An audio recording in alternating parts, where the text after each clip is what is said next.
ఎన్నికల వేళ ఏపీలో పొత్తు రాజకీయాలు ఊపందుకున్నాయి. మరోసారి ఢిల్లీలో అమిత్ షా నివాసంలో 3 పార్టీల నేతలు భేటీ కానున్నారు. నిన్న అమిత్ షాతో పాటు చంద్రబాబు, పవన్ భేటీ అయ్యారు. నిన్నటి సమావేశానికి సంబంధించిన అంశాలపై ఏపీ బీజేపీ నేతలతో కమలం పార్టీ అగ్రనాయకత్వం చర్చించింది. ఇక ఇవాల్టి సమావేశంలో బీజేపీ పోటీ చేసే స్థానాలపై స్పష్టత వచ్చే అవకాశం కనిపిస్తోంది. పొత్తుల్లో భాగంగా బీజేపీకి 5 లోక్సభ, 6 అసెంబ్లీ స్థానాలను టీడీపీ ఆఫర్ చేసింది. కానీ 8 లోక్సభ, 10 అసెంబ్లీ స్థానాలు ఇవ్వాలని బీజేపీ పట్టుబడుతున్నట్టుగా తెలుస్తోంది. తిరుపతి, రాజమండ్రి, రాజంపేట, అరకుతో పాటు నర్సాపురం ఎంపీ స్థానాలు అలాగే బీజేపీ అడుగుతున్నట్టుగా తెలుస్తోంది. ఇక కాళహస్తి, జమ్మలమడుగు, కైకలూరు, ధర్మవరం, విశాఖ నార్త్ అలాగే ఏలూరు, రాజమండ్రి, అరకు, విజయవాడ సెంట్రల్ అసెంబ్లీ స్థానాలు బీజేపీకి ఇస్తామని టీడీపీ ప్రతిపాదించింది.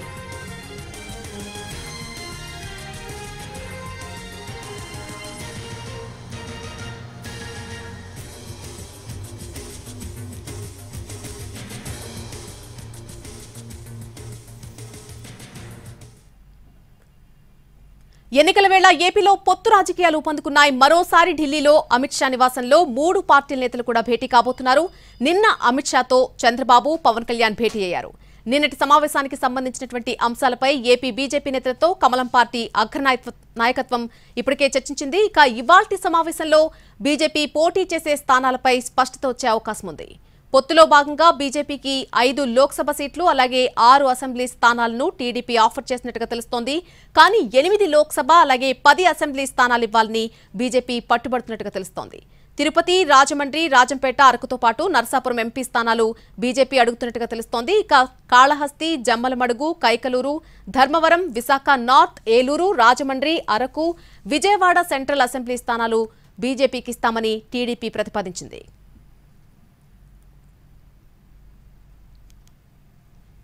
ఇదే అంశానికి సంబంధించి పూర్తి అప్డేట్ మా ప్రతినిధి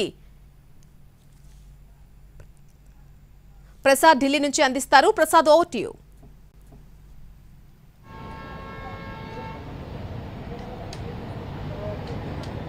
బీజేపీ, టీడీపీ, జనసేన పొత్తులపై ఇంకా చర్చలు కానున్నాయి. ఆ మేరకు అమిత్ షా నివాసం నుంచి పిలుపు కోసం ఎదురు చూస్తున్నారు. చంద్రబాబు నాయుడు అదేవిధంగా పవన్ కళ్యాణ్ కూడా ఢిల్లీలోనే ఉండటం జరిగింది. రెండోసారి సమావేశమైన తర్వాత దీనిపై మరింత స్పష్టత వచ్చేందుకు అవకాశం ఉంది. నిన్న రాత్రి సుదీర్ఘంగా గంటన్నర పాటు చర్చించినటువంటి 3 పార్టీల నేతలంతా కూడా కలిసి పోటీలో అంటే ఎన్నికల్లో పోటీ చేసేందుకు ఒక సూత్రప్రాయంగా ఒక అంగీకారానికి అవగాహనకు రావడం జరిగింది. అయితే ఏ సీట్లు, ఏ స్థానాలకు సంబంధించినటువంటి పోటీ చేయాలి, ఏ పార్టీ అన్న అంశంపై దీనిపై ఇంకా స్పష్టత రావాల్సి ఉంది. దీనికి సంబంధించి మరొకసారి చర్చలు జరిపిన తర్వాత దీనిపై నిర్ణయం తీసుకుందామని చెప్పి అనుకోవడం జరిగింది. అయితే బీజేపీ అగ్రనాయకత్వం కూడా ఆంధ్రప్రదేశ్ బీజేపీ రాష్ట్ర నాయకత్వంతో కూడా మాట్లాడటం జరిగింది. నిన్న జరిగినటువంటి చర్చల సారాంశాన్ని కూడా వాళ్ళకి తెలియజేశారు. ఆ తర్వాత వాళ్ళు ఇచ్చినటువంటి అనేక సూచనలు కూడా ఆధారం చేసుకొని బీజేపీ అంతిమంగా నిర్ణయం తీసుకోబోతుంది. ప్రధానంగా లోక్సభ స్థానాల్లో అత్యధిక స్థానాల్లో పోటీ చేయాలని చెప్పి బీజేపీ యొక్క లక్ష్యం. ఆ మేరకు ఆలోచన చేస్తుంది. తనకున్నటువంటి బలాన్ని కూడా దృష్టిలో పెట్టుకొని తమకు ఫలానా స్థానాలు కేటాయించాలని చెప్పి కూడా సూచించడం జరిగింది. ప్రధానంగా రాజంపేట, తిరుపతి, అరకు, అదేవిధంగా రాజమండ్రి, నరసాపురం వీటితో పాటు మరొక 3 స్థానాలు కూడా బీజేపీ పోటీ చేసేందుకు గట్టిగా కోరుతుంది. విశాఖపట్నం, అదేవిధంగా విజయవాడ, హిందూపురం, అనంతపురం ఈ 2 లోక్సభ స్థానాల్లో ఒక స్థానాన్ని, అదేవిధంగా ఏలూరు స్థానం నుంచి కూడా పోటీ చేసేందుకు అవకాశం అని చెప్పి కోరటం జరిగింది. దీనికి సంబంధించి కూడా చర్చలు జరుపుతున్నారు. గెలుపునే ఆధారం చేసుకుని ప్రాతిపదికగా అభ్యర్థుల ఎంపిక ఉండాలన్నది 3 పార్టీల చెందినటువంటి నేతలంతా కూడా ఒక నిర్ణయానికి రావడం జరిగింది. దీనిపై వాళ్ళకున్నటువంటి సమాచారాన్ని ప్రతిపాదించడం, దానిపై చర్చించడం, దానిపై నిర్ణయం తీసుకోవడం జరుగుతుంది.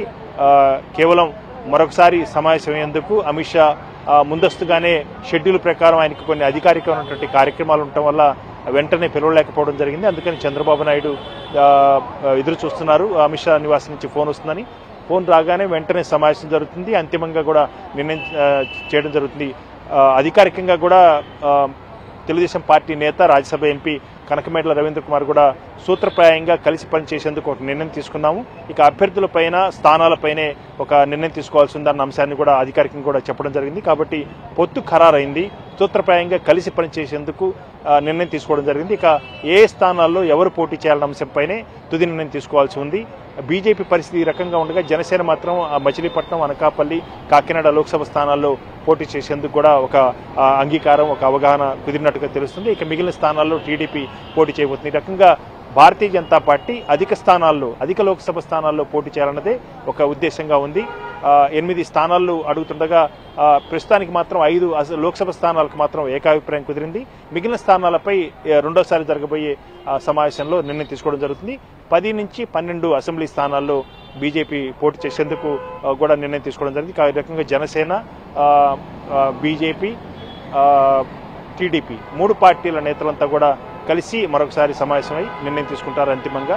ఆ మేరకు ఈరోజు సాయంత్రం వరకు కూడా దీనిపై ఒక స్పష్టత వచ్చే అవకాశం ఉంది. Right Prasad, thanks for the live.